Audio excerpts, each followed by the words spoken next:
என்னுடைய பேர் பழனி.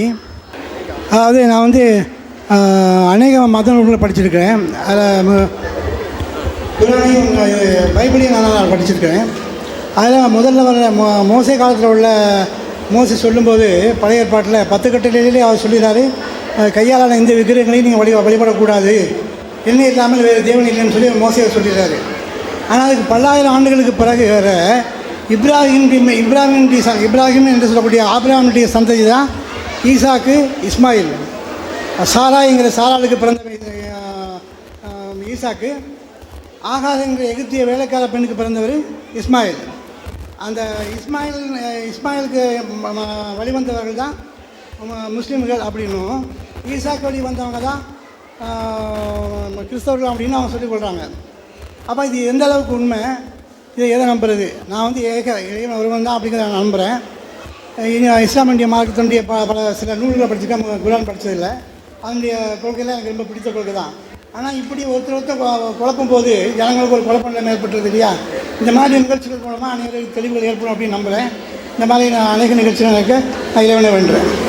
அவங்க என்ன கேட்குறாங்கன்னா, கிறிஸ்துவ சபைகளில் ஒரு செய்தியை ஒன்று சொல்லுவாங்க. அதை தான் ஒரு கேள்வியை கேட்குறாரு. என்ன செய்தின்னா, ஆபிரகாம் இருக்கார் இல்லையா, இப்ராஹிம் நாங்கள் சொல்லுவோம். ஆபிரகாம்ங்கிறவருக்கு வந்து ஒரு மனைவி வந்து சாராள். அந்த சாராள் வழியாக வந்தவர்கள் தான் கிறிஸ்தவர்கள். சாராளுடைய வழித்தோன்றல் கிறிஸ்தவர்கள். அந்த ஆபிரகாமுக்கு அடிமையாக இருந்தவங்க ஆகார்னு, நம்ம ஹாஜரான்னு நம்ம சொல்லுவோம். அவங்களுடைய வழியில் வந்தவர் தான் இஸ்மாயில்.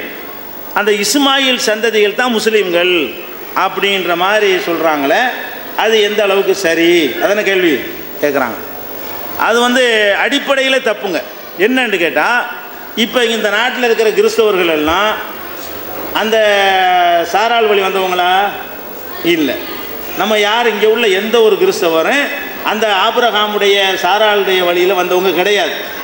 இங்கே உள்ள முஸ்லீம்கள் யார் இஸ்மாயில் வழியாக வந்த ஆள்களா? கிடையாது. இங்கே உள்ள இந்தியாவில் இருக்கிற எந்த ஒரு முஸ்லீமும் ஆபிரகாமோட எந்த சம்பந்தமும் இல்லாதவர்கள். அப்போ நம்மளாம் அந்த கொள்கை சரின்னு சொல்லி ஏற்றுக்கொண்டோமே தவிர, அந்த எல்லாருமே இஸ்மாயில் சந்ததிகள் தான் முஸ்லீம்கள் இருக்கிறாங்களே, அது அடிப்படையில் தப்பு. என்ன அது உண்மை என்னன்னு கேட்டால், முகமது நபி இருக்கார்ல, அந்த இஸ்லாத்தினுடைய எங்களை அறிமுகம் செஞ்ச தூதர், அவர் இஸ்மாயில் சந்ததியில் உள்ளவர். முகமது நபிங்கிறவர் தான் இஸ்மாயிலுடைய வழித்தோன்றலில் உள்ளவரே தவிர, இயேசுநாதர் தான் சாராளுடைய ஈசாக்கு வழியில் உள்ளவரே தவிர, மக்களுக்கு அது சம்பந்தம் கிடையாது.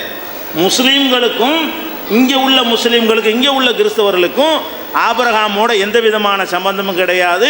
நம்ம யாரும் அந்த வழித்தோன்றல் கிடையாது, அந்த ரத்தம் நமக்கு ஓட கிடையாது. நம்ம எல்லாருமே இந்தியாவில் உள்ள எல்லா முஸ்லீமும் எல்லா கிறிஸ்தவர்களும் இந்துக்கள் தான். எல்லா முஸ்லீமும் எல்லா கிறிஸ்தவர்களும் இந்துக்களாக இருந்து நம்மளா அது பிடிச்சி போய் ஒரு மார்க்கத்துக்கு மாறிக்கிட்டோம். இதானே தவிர முஸ்லீம்கள்லாம் இஸ்மாயில் சந்ததின்னு சொல்வார்களே, ஆனால் அது அடிப்படையில் தப்பு. முகமது நபி இஸ்மாயில் சந்ததியில் உள்ளவர். அதான்